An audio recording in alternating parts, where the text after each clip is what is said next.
How's it going? I thought I'd do another one on the flies, and this one's going to be another one for the beginner series. We tried black panels, we just simple flies and hopper, and how to do a peacock body and how to do a pheasant tail body. So this one now is more of a full size, full dressed kind of a wet fly, and I didn't know what pattern to do here, so I thought I'd do a variation on a pattern that I thought would be more successful in more areas and would be more well known to people in a beginning situation. So this is a Kate McLaren variant. So the hook on the base of B175 size 10. The thread I'm using is a 70 denier red. I like red in this pattern, but black thread is the normal thread to use. You can snap that off or cut it, it's entirely up to yourself. So I'm just going to take my thread down to where I want my body to start.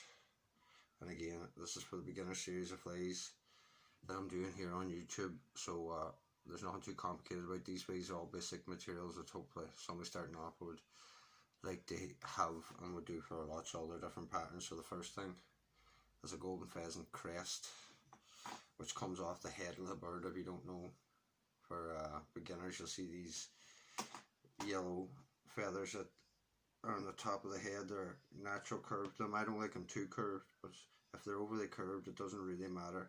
Or if they're really flat, it doesn't matter. Now I just catch on with a loose turn or two, and then I like to adjust the length, and the length of the tail is about the length of the body. Or sometimes I do prefer a wee bit longer tail. There's no point me sitting here saying that every fly I tie has the perfect proportions, but you get them as close as possible. So there's about the length of the body, or a little bit bigger. I don't like shorter, but for people who want just starting off, get as close to the length of the body, and that's the best way to do it. Put just a few loose wraps on. If you put too tighter wraps too, on the very first turn, it'll make the tail fibres all splay out and go all over the place, and that's nice for you again. Won't matter when the fly gets wet and you're fishing it, no, but for when if you want your tails to sit flat, just don't make that first turn dead tight and it won't all flail out. And as I say, keep the tail about this length of the body and around that. Again, for the Kate McLaren, it's a silver rub, whatever kind of rub you like. I often don't like using flat tinsel because it doesn't last that long and you have to over rub it. So for beginners as well, it's just easier to use a wire or an oval tinsel. But the Kate McLaren had flat tinsel, but it was silver. But I'm going to use oval silver wire here. The next part of your body now is for the beginners. In the beginner series of flies, we were just using floss bodies and no palmer body, which is a hackle travels down the body. So this one's a little bit more complicated, but nothing crazy. It's just a dub body, which could be seal's fur, it could be several different types of dubbing, whatever you have. But dubbing's basically just hair off different animals, or fur, or under fur, or a combination of the two. The stuff I prefer to use is seal's fur or imitation seal's fur, just because I'm used to it, and here in Ireland it's readily available, it's not expensive, and most of our traditional style wets would have it. So a bit of black seal's fur. With dubbing, what you want to do is, the problem is some people put it just all on the got there and try to spin it and hope it catches. That's really not a good way to do it. What you want to do is spread it out long, and then what I do is I offer it up to the thread. I don't know if you can see it here, and then I grab and pinch the bottom, the rest of the seal's fur in my hand. This gives an anchor point, so when I put the first couple of spins on, it catches, and once it starts to catch, I roughly come down, travel down, and get it to catch a bit more, and then I slide it up to my point where I want to tie on. I tie into the first wee bit so the seal's fur is caught, and then I start tightening before I go on up. This is another anchor point. This will catch it onto the body and help it dead tear. Like that dubbing's not sitting the best there, but you get that. There's nothing you can do about it. It's just a natural material. Sometimes it goes on a bit thicker and a bit thinner. Just go back, stretch it out a bit thinner down the thread, and on you go. See, like a lot better there now. How thick or thin you want the body is sort of entirely up to you. If you want it thinner, grab it and spin it a few more times and make it thinner. If you want to keep it loose, don't spin it as much. Now when I get to the point where I want it to stop, I'll grab the actual seal's fur itself, pinch, and take that away.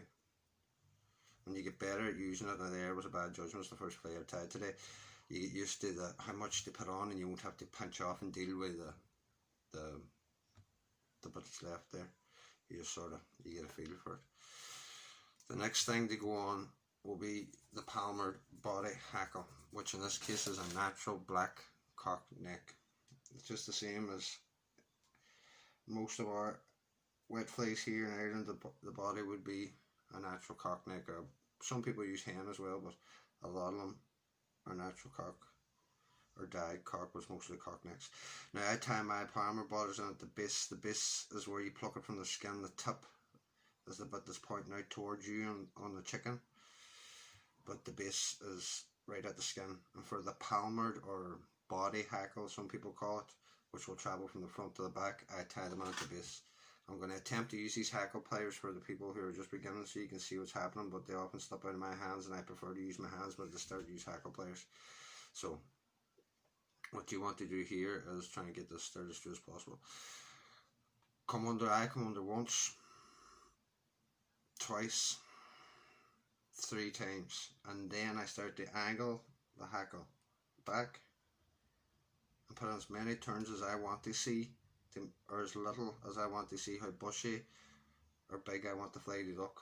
Traditionally 4 or 5 would be plenty, but in this fly here I've got probably 6, but that's just how I like to see it. You could have made the gaps between the wines a lot further back and got less wines in, and that would make it look different. Now I come under with my rib, come over, and once it's caught, the hackle, I can let go and keep the rib at about the same angle and just come through. You're going to catch a few fibres, don't worry about it, just wiggle your rib up through it and it'll be fine. Don't panic too much about it. There's enough hackle fibres there to do you. Come to the bottom, keep it down on the very last turn. I want to pull everything back and not lift any of the fibres forward.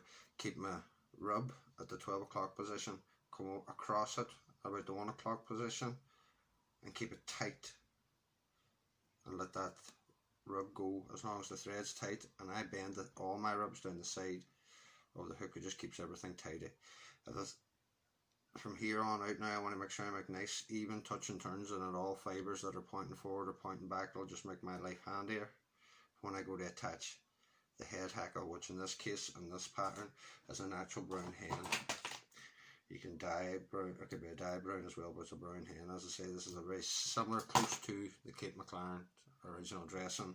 I could have picked any pattern. I could have picked a Zulu or one of the Irish Bumbles or whatever, but natural black or dyed black cock and a brown hen should be things that most beginners would eventually have or have at the start. They're inexpensive and good materials to have. So my hens I tie in at the tip, not at the base that you pluck it from the skin. So I expose the tip and cut off the excess that I don't need, catch it in right where the Palmer body starts, travel down and nice even touch and turns. From here on out you want to make sure your turns are touching and nice and even. If there's any gaps in them, the stem of the feather will get in between the gaps of the thread and it'll start to roll and move about and make the next job of getting a tidy head hackle a lot more difficult. But again, it's not that important. If it does go everywhere, once you fish it and it swims in the water, it'll fix itself. So lift your hackle to 12 o'clock. I like to separate and make sure all the fibres are not clumped together, so I give it a few strokes before I start winding, and on that, before I start winding, I stroke everything back, take the stem to 12 or the 6 o'clock position, and then I let go of the fibres and I pull everything back. When it's at the 6 o'clock position, I lift it to the 12 o'clock position, and then I release the fibres, and so on and so forth. Touch and turns as best you can coming forward. It just helps. But if you're struggling with the touch and turns, it's not the be all and end all. Just definitely don't wind them over the top of the last wind. Definitely make them in front. It'll save and make the hackle sit and swim a lot better in the water and won't be all clumped together. So just take your time and use up as much or as little as you want. I say it's probably about 3 or 4 winds I put on there. Now I'm going to come across with my thread again tight. I can release this as long as this stays tight, and I've got the thread pinched now tight against the hook, so I can pull everything back, travel nice touch and turns all the way to lay. The stem on this particular hen hackle is a little bit too thick. I don't fancy bending this one back, but get right up in there and remove it. Pull everything back. One more wrap to tidy everything up. Come on with a whip finish. As many. 3 is normal, 4 or 5 is good too, but at least 3. Just to make sure it's not going to fall apart. You spend the time tying the fly, you may as well spend the extra 10 seconds doing a whip finish. So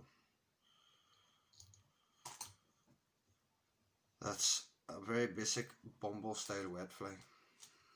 The Kate McLaren. A crest tail natural, black seals for body, a palmer body, and then a brown hen. Now the thread could be either red or black, it's up to you. I particularly like the red thread, and this one's going in my own box, so I hope you enjoyed that.